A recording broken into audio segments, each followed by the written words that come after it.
Good morning વિદ્યાર્થી મિત્રો, કેમ છો બધા? Every is fine. Wow, nice. હવે લગભગ ઘણા સમય પછી ભેગા થઈ છીએ આપણે. લાસ્ટ ટાઈમ આપણે ધોરણ 12 ની અંદર આઈ થિંક ચેપ્ટર નંબર 1 અને 3 થિયરી અને ઉદાહરણના દાખલા પૂરા કર્યા હતા. હા કે ના? હવે નવું ચેપ્ટર જોઈએ. ચેપ્ટર નંબર 2, સ્થિત વિસ્થિતિમાન અને કેપેસિટન્સ. સ્થિત વિસ્થિતિમાન અને કેપેસિટન્સ. મિત્રો, આ ચેપ્ટરના માર્ક્સ 8 માર્ક્સ છે.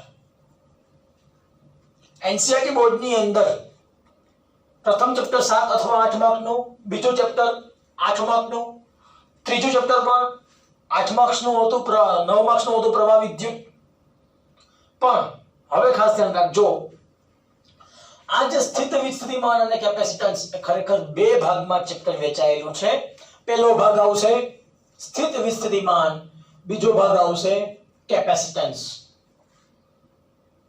આ પોર્શન થોડો જુદો પડશે, પણ આ જે પોર્શન છે સ્થિત વિસ્થિતિમાન, એ પોર્શન સમજવા માટે તમારે ચેપ્ટર 1 સંપૂર્ણ કન્સેપ્ટ ક્લિયર હોવો જોઈએ. ચેપ્ટર 1 નો તમને કન્સેપ્ટ ક્લિયર હશે તો તમને સ્થિત વિસ્થિતિમાન કન્સેપ્ટ સમજાશે. ક્લિયર? શરૂઆત કરીએ ચેપ્ટરની. એ પહેલા જો તમે ધોરણ 11 માની વાતચીત કરતા હોય તો ધોરણ 11 માની અંદર તમે બે બળ જોઈ ગયા હતા. સ્પ્રિંગ બળ,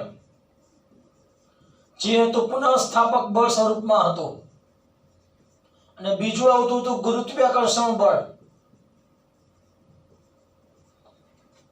તો સ્પ્રિંગ બળનું સૂત્ર કયું હતું મિત્રો? F બરાબર -k × x. અને ગુરુત્વાકર્ષણ બળનું સૂત્ર હતું F બરાબર Gm1m2/r². F બરાબર Gm1m2/r². એનો મતલબ શું હતો?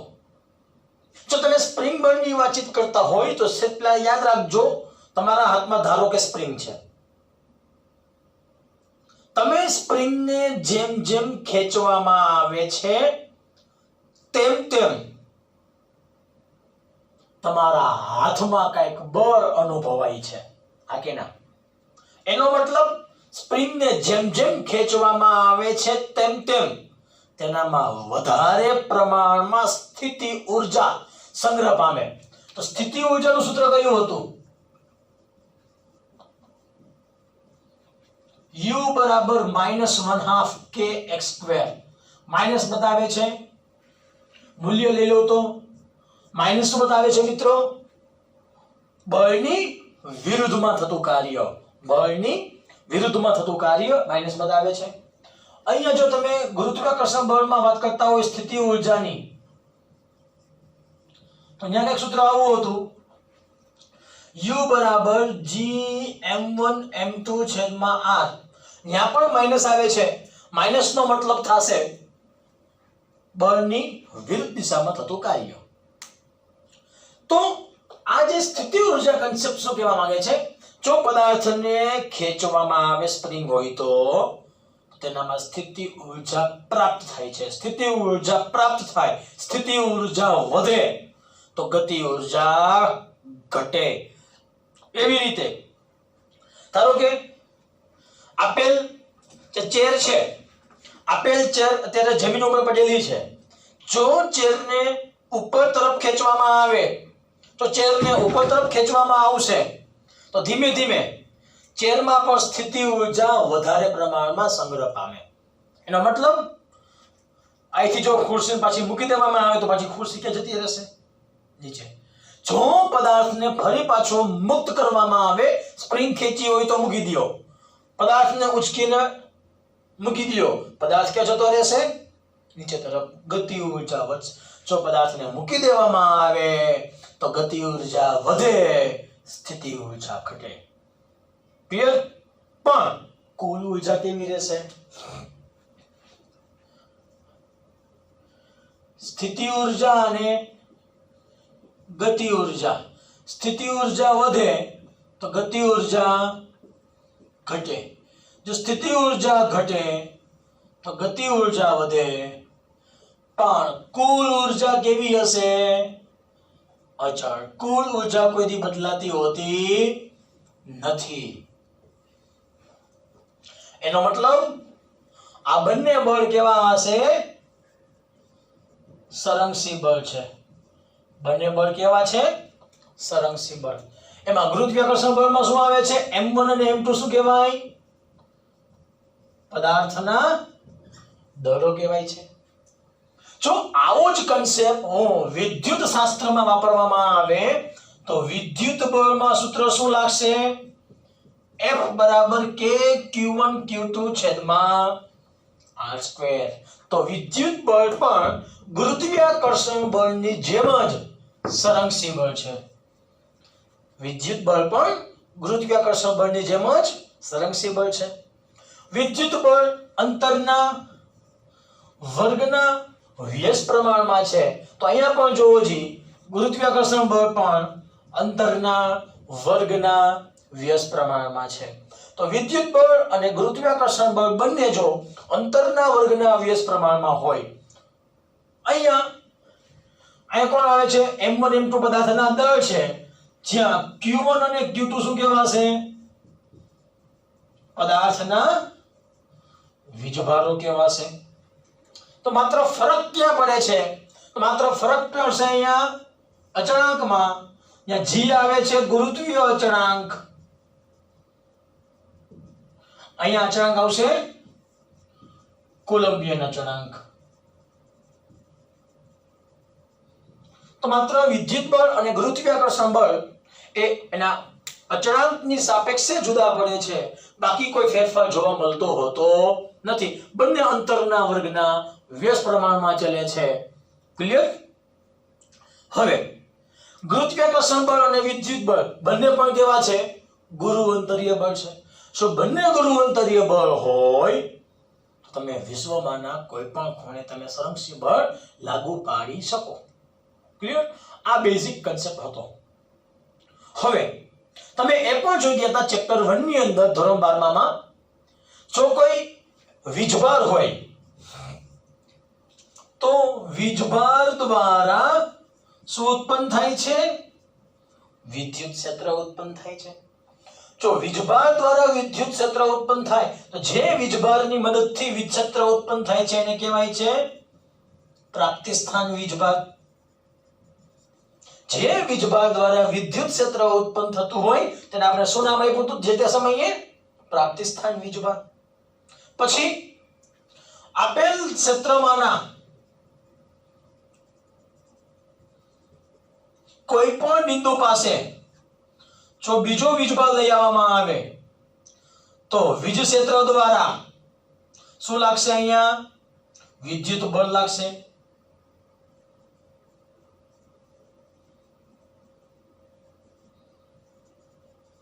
તો આપેલ વીજભાર દ્વારા જે વીજ ક્ષેત્ર ઉત્પન્ન થાય છે તે વીજ ક્ષેત્ર દ્વારા આપેલ વીજભાર ઉપર શું લાગશે? વિદ્યુત બળ. તો આપેલ જે વીજભાર છે એને કહેવાશે પરીક્ષણ વીજભાર. મિત્રો તમે આ કન્સેપ્ટ જોઈ ગયા હતા આ કે ના? હવે ધ્યાન આપજો ખાસ. આ જ કન્સેપ્ટ ઉપરથી તમને હવે થિયરીમાં લઈ જાઉં છું. જો મારી નેક્સ્ટ થિયરી આવે છે સ્થિતિ ઊર્જા. ધ્યાન આપજો ખાસ. હવે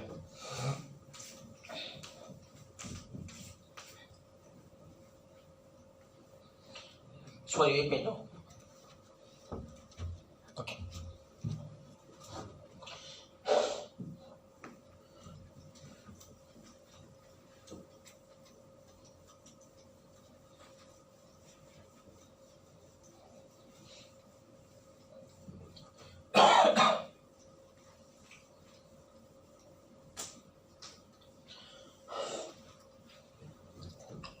તો જો થિયરી આવે છે પ્રસ્તાવના ઉપરથી થિયરી છે.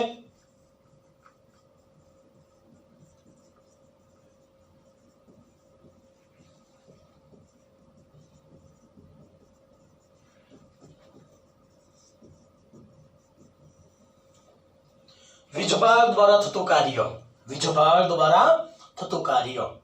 પણ વીજભાર દ્વારા થતું કાર્ય કયા સ્વરૂપમાં હશે મિત્રો? સ્થિતિ ઊર્જા સ્વરૂપમાં હશે. સૌપ્રથમ મેં તમને પહેલામાં વાતચીત કરી, જે વીજભાર દ્વારા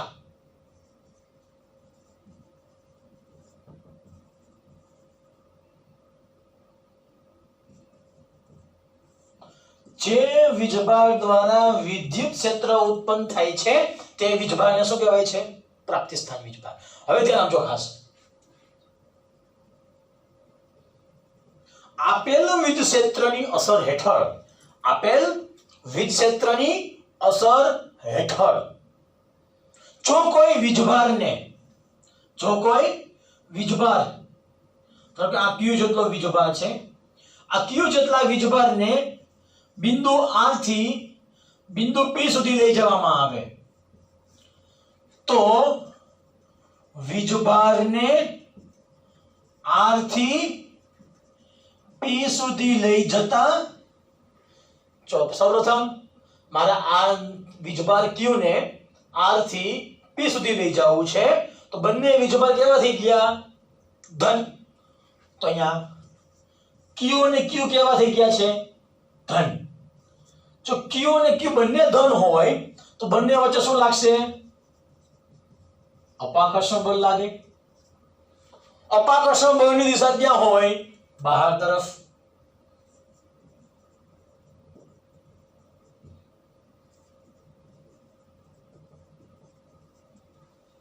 તો મારે વીજભારને R થી P તરફ લઈ જવું છે તો ગતિ કેવી છે? અપાકર્ષણ બળની વિરુદ્ધ. તો આ ગતિ કરવા માટે જે બાહ્ય બળ લાગુ પડવું પડશે તો બાહ્ય બળ અને વિદ્યુત બળ પરસ્પર કેવા થશે? વિરુદ્ધ દિશામાં. એટલે કેવાય બાહ્ય બળ કેવા છે? F external બરાબર વિદ્યુત બળ કેવા છે? ઇન્ટરનલ. નિશાની આગળ કેવી આવશે? માઈનસ. એટલે કહેવાય જો વીજભારને R થી P સુધી લઈ જતા અપાકર્ષણ બળની વિરુદ્ધ દિશામાં અથવા કેવા છે? વિદ્યુત ક્ષેત્રની વિરુદ્ધ દિશામાં R થી P સુધી, વીજભારને R થી P સુધી લઈ જતા અપાકર્ષણ બળની વિરુદ્ધ દિશામાં અથવા તો વિદ્યુત ક્ષેત્રની પણ વિરુદ્ધ દિશામાં લઈ જવા કરવું પડતું કાર્ય. કરવું પડતું કાર્ય. તો મિત્રો પહેલા હવે અમારે કાર્ય શોધવું છે તો કાર્યનું સૂત્ર શું કહેવાય? બળ ઇન્ટુ સ્થાનાંતર. કાર્ય બરાબર કહેવાશે બળ ઇન્ટુ સ્થાનાંતર અથવા કહેવાશે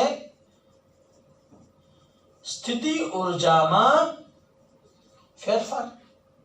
હવે અહીંયા વિદ્યુત ક્ષેત્રની વિરુદ્ધ દિશામાં લઈ જાઉં છું પણ બે વચ્ચે શું લાગે છે? વીજભાર વચ્ચે અપાકર્ષણ લાગે છે. જો બે વીજભાર વચ્ચે અપાકર્ષણ લાગે છતાં પણ તમે બંને વીજભાર નજીક લઈ આવો તો શું થાય? ગતિ ઊર્જા વધે કે સ્થિતિ ઊર્જા વધે? યસ મિત્રો, સ્થિતિ ઊર્જા વધે. એનો મતલબ અહીંયા સ્થિતિ ઊર્જા કઈ હશે? UP. અહીંયા સ્થિતિ ઊર્જા કઈ હશે? UR. એનો મતલબ UP કેવા હશે? બિંદુ P પાસે સ્થિતિ ઊર્જા વધારે હશે, R બિંદુ પાસે સ્થિતિ ઊર્જા ઓછી હશે. શું કામ? કે મારે Q વીજભારને R થી P સુધી લઈ જાઉં છું એ સમયે સ્થાનાંતર વિદ્યુત ક્ષેત્રની વિરુદ્ધ દિશામાં છે, ઉપરાંત અપાકર્ષણ બળની પણ વિરુદ્ધ દિશામાં છે. અહીંયા એક જગ્યાએ ઊભા હોય, બંને વચ્ચે અપાકર્ષણ લાગતું હોય એવા સમયે તમે જો અપાકર્ષણ બળની વિરુદ્ધ દિશામાં વીજભારને ગતિ કરાવો તો અપાકર્ષણ બળની વિરુદ્ધમાં તમે ગતિ કરાવો તો એ સમયે કરવું પડતું કાર્ય સ્થિતિ ઊર્જા સ્વરૂપમાં સંગ્રહ પામે. મિત્રો તમને સિમ્પલ એક્ઝામ્પલ આપું છું, ધ્યાન આપજો ખાસ. નદીનો પાણીનો વેણ આ બાજુ છે, નદીનો પાણીનો વેણ આ બાજુ છે. પાણી આ બાજુ વહન પામે છે, પાણી આ બાજુ વહન પામે છે, તમે આ બાજુ તરો છો, તો વહનની દિશા અને તરવાની દિશા બે કેવી થઈ ગઈ? પરસ્પર વિરુદ્ધ. તો મિત્રો થાક લાગશે કે નહીં લાગે? સ્વાભાવિક તમને થાક લાગશે. તમને થાક લાગશે, તમે શું કરશો? સ્થિર થવાનો પ્રયત્ન કરશો, આરામ કરવાનો પ્રયત્ન કરશો. આ કે ના, તમને મજા નહીં આવે એમાં, તમે થાકી જશો. થાકશો એટલે તમને આરામ કરવાની ઈચ્છા થશે. આરામ એટલે શું કહેવાશે? તમે સ્થિતિ ઊર્જા પ્રાપ્ત કરો છો. ક્લિયર? યસ. તો હવે પી બિંદુ પાસે સ્થિતિ ઊર્જા વધારે હશે, આ બિંદુ પાસે સ્થિતિ ઊર્જા ઓછી હશે. મારો ગતિમાર્ગ R થી P તરફ છે, તો R થી P તરફ જતા દરેક બિંદુ પાસે સ્થિતિ ઊર્જાનું મૂલ્ય બદલાશે. તો વીજભાર Q ને R થી P સુધી લઈ જતા માર્ગ પરના દરેકે દરેક બિંદુ પાસે સ્થિતિ ઊર્જાનું મૂલ્ય બદલાશે. ધીમે ધીમે સ્થિતિ ઊર્જા વધે છે, સ્થિતિ ઊર્જા વધે છે. હવે ધારો કે જો તમે P બિંદુને તમે ફરી પાછા અહીંથી મુક્ત પતન કરાવી દો, તમે હવે ગતિ કરાવવાનું બંધ કરી દો છો, તો ફરી પાછો વીજભાર P થી ક્યાં જતો રહેશે? R પાસે જતો રહેશે. હા કે ના? તમે પાણીમાં વહન, પાણીની વિરુદ્ધ દિશામાં તમે તરવાનું બંધ કરી દો, તો શું થશો? તમે પાછા પાણીના વહનની દિશામાં આગળ ચાલવા લાગશો. હા કે ના? એટલે કહેવાય, જો P પાસે કાર્ય બંધ કરી દઉં, P પાસે કાર્ય કરવામાં ન આવે, તો ફરી પાછો વીજભાર વીજ ક્ષેત્રની દિશામાં ફરી પાછો એની મૂળ સ્થિતિમાં સ્થાનાંતર પામશે. હા કે ના? ઓકે. હવે એમાં જોઈએ તો કાર્ય શું લખી શકાશે? W બરાબર બળ ગુણ્યા સ્થાનાંતર. બળ કહેવાશે F, સ્થાનાંતર કહું છું અહીંયા R, અથવા સ્થિતિ ઊર્જા ફેરફાર કહેવાશે ડેલ્ટા U. હવે એક વસ્તુ તમારે જોવા જેવી છે આમાં. અહીંયા અપાકર્ષણ બળ જે તમે લખો છો, બે ટોપિક ભેગું આલે છે. બાહ્ય બળ, અહીં જે કાર્ય કરવામાં આવે છે તે કાર્ય અપાકર્ષણ બળની વિરુદ્ધ દિશામાં થાય છે. એનો મતલબ બાહ્ય બળ અને વિદ્યુત બળના મૂલ્ય કેવા હશે? સમાન.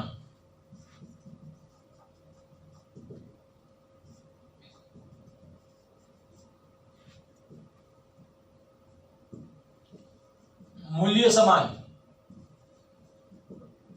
દિશા વિરુદ્ધ, મૂલ્ય સમાન. તો કુલ અસરકારક બળ કેટલું કહેવાશે? 0. કુલ અસરકારક બળ 0, તો પ્રવેગ કેટલો કહેવાશે? 0. તો R થી P સુધીની ગતિ કેવી હશે? પ્રવેગ રહિત. ગતિ કેવી હશે મિત્રો? પ્રવેગ રહિત ગતિ હશે. તો ગતિ કેવી હશે? અચળ વેગીય.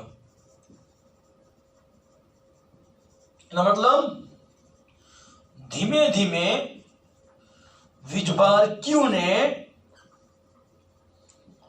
અચળ ઝડપથી R થી P તરફ લઈ જવામાં આવે.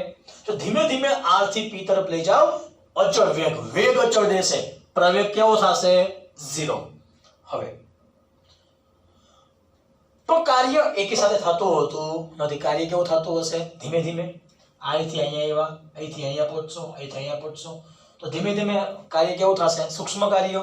તો મારે સૂક્ષ્મ કાર્ય કરવું હોય તો ડેલ્ટા W બરાબર delta F into delta R, F into delta R. હવે બીજી આગળ વાતચીત કરીએ આપણે. જો મારે કુલ કાર્ય શોધવું હોય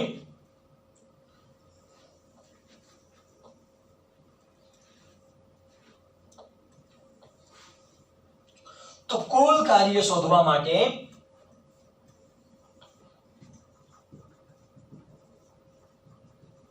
મારે સૂક્ષ્મ કાર્યને શું કરવા પડશે? પહેલું કાર્ય W, delta W1, delta W2, delta W3, delta W4 total P પાસે આવી ગયો. તો કુલ કાર્ય લખી શકાય R થી P. કુલ કાર્ય R થી P શોધવા માટે મારે શું કરવું પડે? સંકલન કરવું પડે. ક્યાંથી ક્યાં? તો r થી p. બાહ્ય બળ આવશે એક્સટર્નલ, સ્થાનાંતર આવશે dr. તો કુલ કાર્ય શોધવા માટે અમારે સંકલન કરવું પડે, તો સંકલન કરીશ તો ડેલ્ટા w સંકલન આવશે r થી p. લિમિટ છે r થી p. f કયું છે? બાહ્ય બળ છે, એક્સટર્નલ બળ છે. સ્થાનાંતર કયું થશે? dr.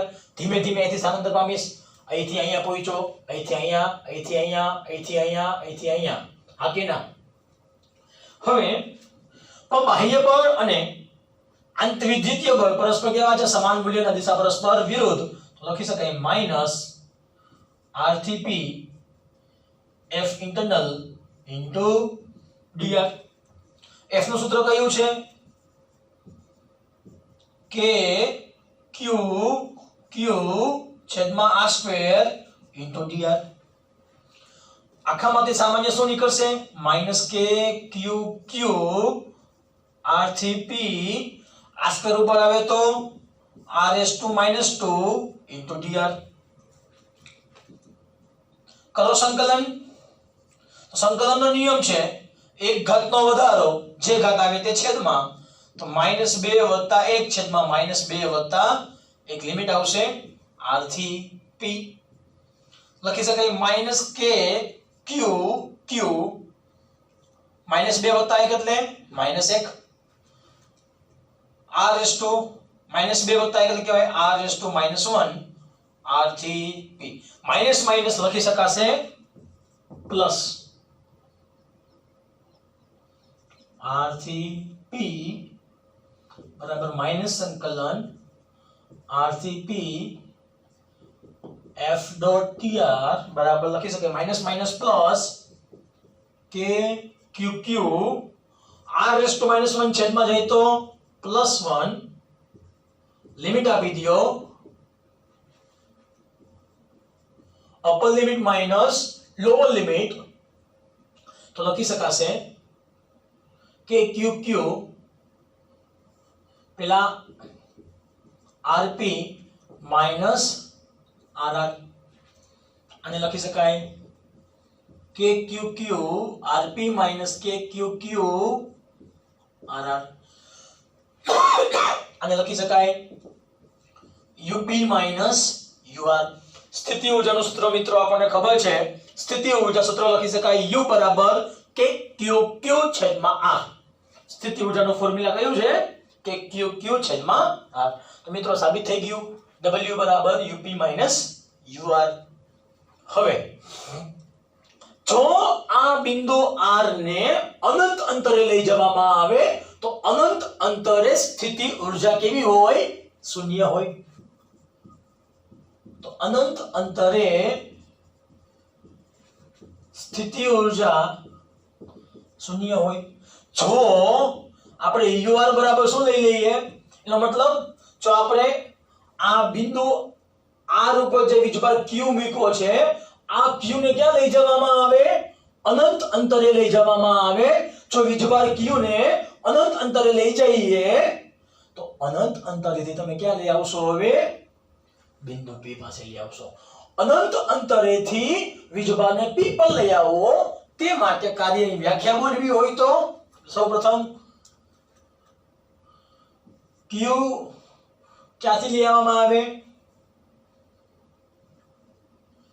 વીજભાર q ને અનંતથી p પર લાવવા. તો લખી શકાય અનંત અંતરે કોણ વયો ગયો હશે? તો હવે બિંદુ r વયો ગયો હશે. તો r ની સ્થિતિ ઊર્જા કેવી કહેવાય? 0. તો વ્યાખ્યા લખી નાખો.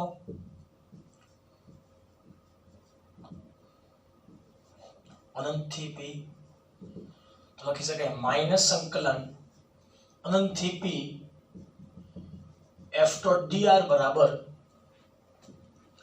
up minus ur. ur કેટલા થઈ ગયા? 0. તો લખી શકાય up. એનો મતલબ આપણને સ્થિતિ ઊર્જાનું સૂત્ર મળી ગયું up બરાબર w અનંતથી p બરાબર માઈનસ સંકલન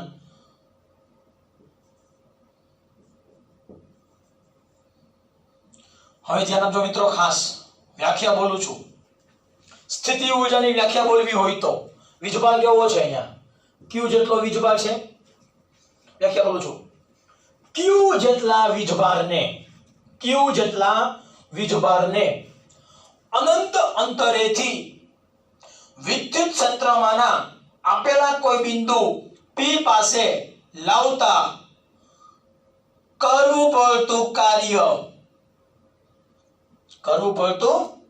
કાર્ય કેવું છે વીજ ક્ષેત્રની વિરુદ્ધ દિશામાં અથવા તો વિદ્યુતીય બળની વિરુદ્ધ દિશામાં કરવું પડતું કાર્ય એટલે સ્થિતિ ઊર્જા ફરીથી વ્યાખ્યા બોલું છું મિત્રો q જેટલા વીજભારને અનંત અંતરેથી બિંદુ p પાસે લાવતા વીજ ક્ષેત્રની વિરુદ્ધ અથવા તો બાહ્ય વિદ્યુત બળની વિરુદ્ધ દિશામાં કરવું પડતું કાર્ય એટલે સ્થિતિ ઊર્જા આપણને મિત્રો આ પણ ખબર છે વિદ્યુત બળ બરાબર શું કહેવાય વીજભાર ગુણ્યા વીજ ક્ષેત્ર F બરાબર Q ઇન્ટુ મૂકી દો કે બધા મિત્રો સેજ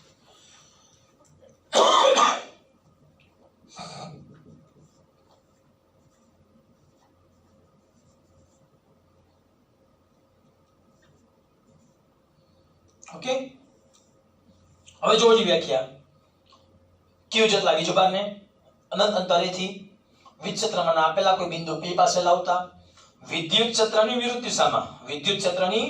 વિરુદ્ધ દિશામાં અથવા તો વિદ્યુતીય બળની વિરુદ્ધ દિશામાં કરવું પડતું કાર્ય એટલે સ્થિતિ ઊર્જાનો એકમ જૂલ પારિમાણિક સૂત્ર m1L2T-2 ક્લિયર યાદ રાખજો સ્થિતિ ઊર્જા અંતરના